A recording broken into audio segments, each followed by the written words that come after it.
پیام مرغ سے یہ دل کیوں تیرا دم نکلتا ہے، مسافر روز جاتے ہیں یہ راستہ یوں ہی چلتا ہے۔ پیام مرغ سے یہ دل کیوں تیرا دم نکلتا ہے، مسافر روز جاتے ہیں یہ راستہ یوں ہی چلتا ہے۔ مومن کبھی ہوتا نہیں موت سے خائف، مومن کبھی ہوتا نہیں موت سے خائف، ایمان کا جوہر ہے بس اللہ سے ڈرنا، عمل سے زندگی پر غافلوں کا فخر کرنا ہے، عمل سے زندگی پر غافلوں کا فخر کرنا ہے۔ یہ جینا کوئی جینا ہے جس کے ساتھ مرنا ہے، جگہ جی لگانے کی دنیا نہیں ہے، یہ عبرت کی جا ہے تماشا نہیں ہے، جگہ جی لگانے کی دنیا نہیں ہے، یہ عبرت کی جا ہے تماشا نہیں ہے۔ ایک دن مرنا ہے آخر موت ہے، کر لو جو کرنا ہے آخر موت ہے۔ برادران اسلام و محترم حاضرین، موت ہر جاندار کے لیے کتنا بھیانک اور کیسا خطرناک لفظ ہے۔ موت سے ہر شخص بھاگتا ہے، بچہ ہو یا جوان، بوڑھا ہو یا بوڑھی، مرد ہو یا عورت، جھوپڑیوں میں رہنے والا ہو یا کوٹھیوں میں، دیہاتوں میں رہنے والا ہو یا شہروں کا، مسافر ہو یا مقیم، موت کے اس تلخ گھونٹ کو کوئی پینا گوارا نہیں کرتا، موت کی آواز کوئی سننا نہیں چاہتا، مگر اس کے باوجود موت ہر ایک کے پاس آتی ہے۔ کبھی تو ماں کی گود میں آتی ہے اور ماں کی آرزو کو خاک میں ملا کر راکھ کر دیتی ہے، کبھی تو یہ بھرپور جوانی میں آتا ہے اور ہزاروں کی تمناؤں پر پانی پھیر دیتی ہے، اور کبھی یہ بوڑھاپے میں آتی ہے، غرض موت ہر ایک کو آتی ہے۔ فرق اتنا ہے کہ آج ان کی کل ہماری باری ہے۔ اسی کو اللہ رب العزت نے قرآن کریم میں اس طرح بیان فرمایا ہے، قُلْ إِنَّ الْمَوْتَ الَّذِي تَفِرُّونَ فَإِنَّهُ مُلَاقِيكُمْ، اے نبی فرما دیجئے جس موت سے تم فرار کرتے ہو وہ کہیں ضرور ملے گی، اور تمہیں اس مالک کی طرف لوٹنا ہے جو تمہارے ظاہر و باطن اور اندر و باہر کا علم رکھتا ہے، اور تمہیں کل قیامت کے دن جس میں اولین آخرین جمع ہوں گے اور نفسی نفسی کا عالم ہوگا، تمہارے اعمال سے تنبیہ کرے گا۔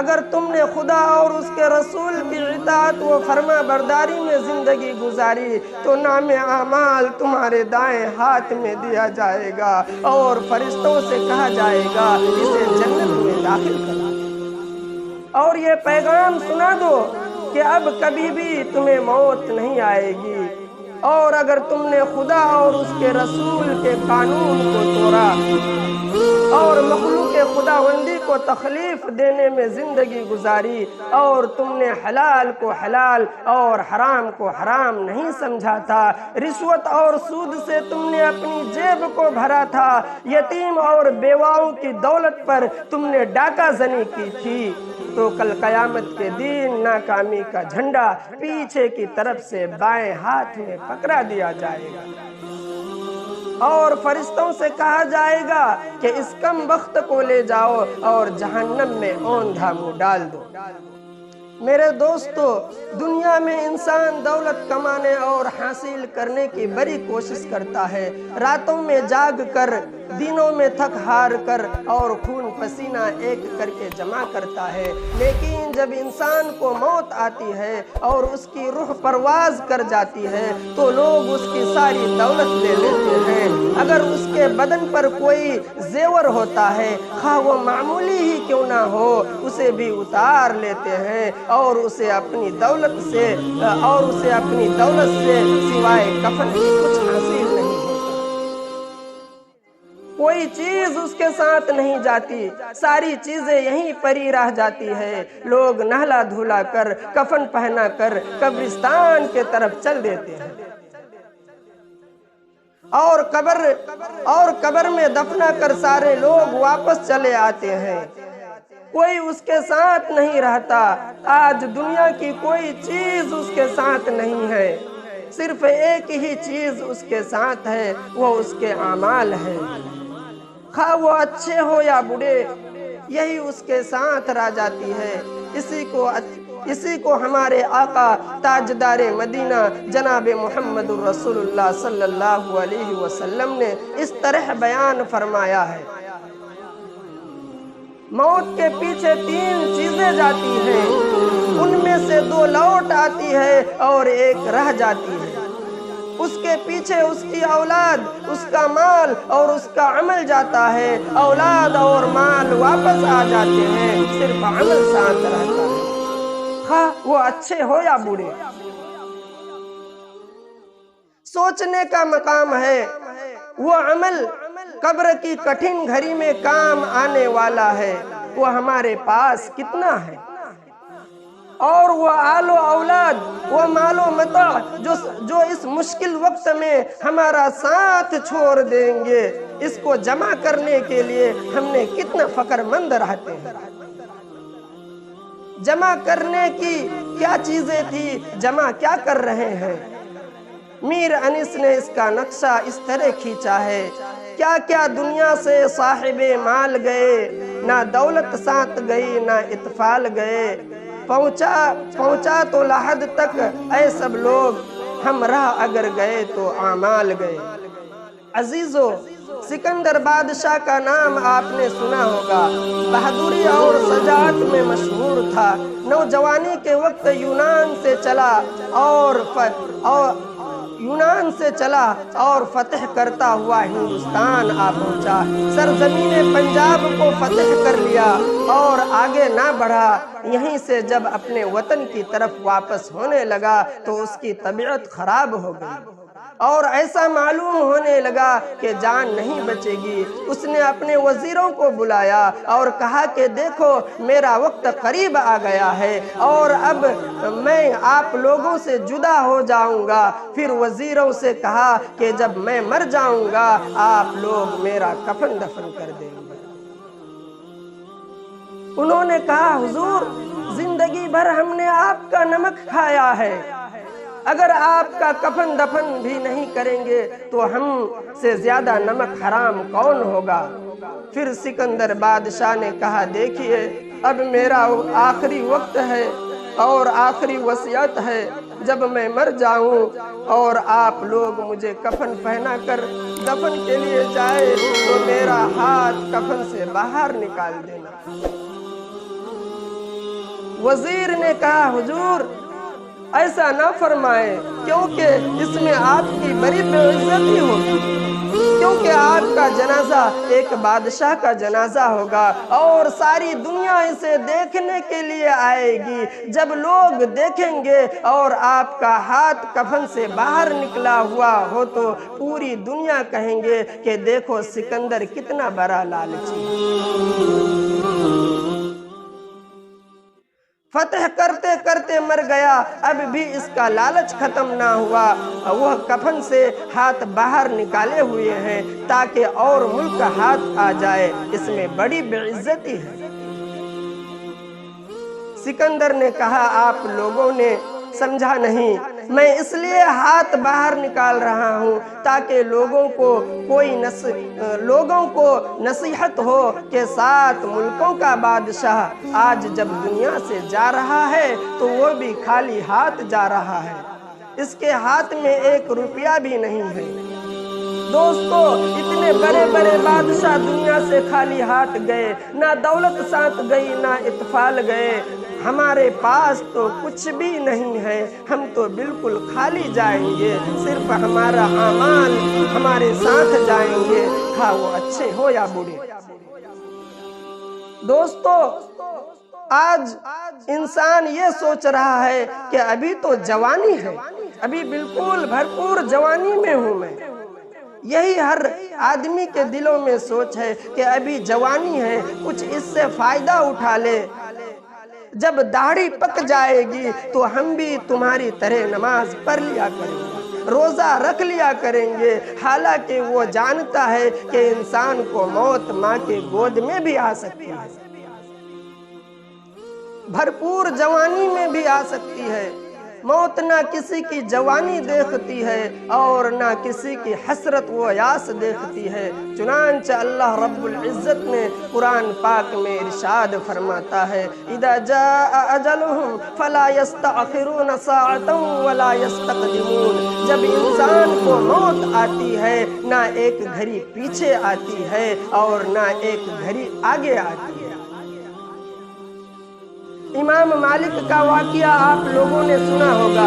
چنانچہ مورخین نے کتاب کے اوراق میں اس طرح لکھا ہے کہ امام مالک نے خواب میں آقا مدنی جناب محمد رسول اللہ صلی اللہ علیہ وسلم کی زیارت کی تو پوچھا میرے محبوب 17 برس سے مدینہ میں ہوں، فرما دیجئے میری موت کب آئے گی؟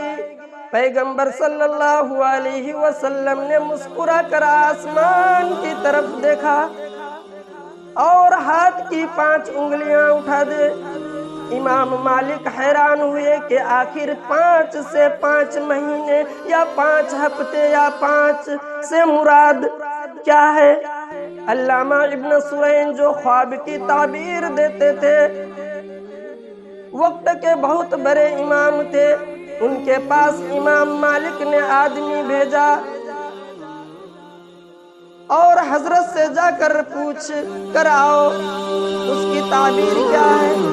دوسرے آدمی کو بھیجا، جب خواب سنا تو دوسرے آدمی کو بھیجا حضرت کے پاس کہ جاؤ میں ایسا ایسا خواب دیکھا ہوں، جاؤ تم پوچھ کے آؤ اس کی تعبیر کیا ہے۔ کہنے وہ بڑے جو امام تھے حضرت، وہ کہنے لگے کہ یہ خواب کسی عام آدمی جو گئے تھے پوچھنے کے لیے، وہ کہنے لگے کہ یہ خواب کسی عام آدمی کا نہیں ہے بلکہ وقت کے امام اور کسی بڑے عالم کا خواب ہے۔ اس آدمی نے پوچھا ذرا بتاؤ یہ خواب کس نے دیکھا ہے؟ راز ظاہر ہوا، یہ خواب امام مالک نے دیکھا ہے۔ علامہ ابن سرین نے کہا ہے کہ آقا محمد رسول اللہ صلی اللہ علیہ وسلم نے وہی آیت پڑھی ہے۔ میرے محترم بزرگوں، دوستو، بھائیوں، علامہ سرین یہ وقت کے بہت بڑے عالم تھے، خوابوں کا تعبیر دیا کرتے تھے۔ تو اس نے جب خواب کا تعبیر بتایا، کہا کہ آقا صلی اللہ علیہ وسلم نے قرآن کی وہی آیت پڑھی ہے، خمس لا يعلمه الا اللہ، خمس لا يعلمه الا اللہ۔ یہ موت کا علم ان 5 چیزوں میں سے ایک ہے جس کا علم خدا کے سوا کسی کو نہیں ہے۔ 5 چیزوں میں جن کا علم اللہ کے سوا کسی کو نہیں ہے۔ ان اللہ عنده علم الساعہ، قیامت کب آئے گی اس کا علم اللہ کے سوا کسی کو نہیں ہے، کسی آدمی کو نہیں ہے۔ وَيُنَزِّلُ الْغَيْثَ، بارش کب آئے گی یہ بھی اللہ کے سوا کسی کو معلوم نہیں ہے۔ وَيَعْلَمُ مَا فِي الْأَرْحَامِ، عورت کے رحم میں بچہ ہے یا بچی، کچا ہے یا کچی، 1 ہے 2 ہے، کالا ہے بھورا ہے پھورا ہے، ادھورا ہے، سست ہے یا چست ہے، یہ کسی کو پتہ نہیں۔ یہ صرف اللہ کو پتا ہے، اللہ کے سوا کوئی انسان، کوئی بڑے بڑے ڈاکٹر بھی نہیں بتا سکتے۔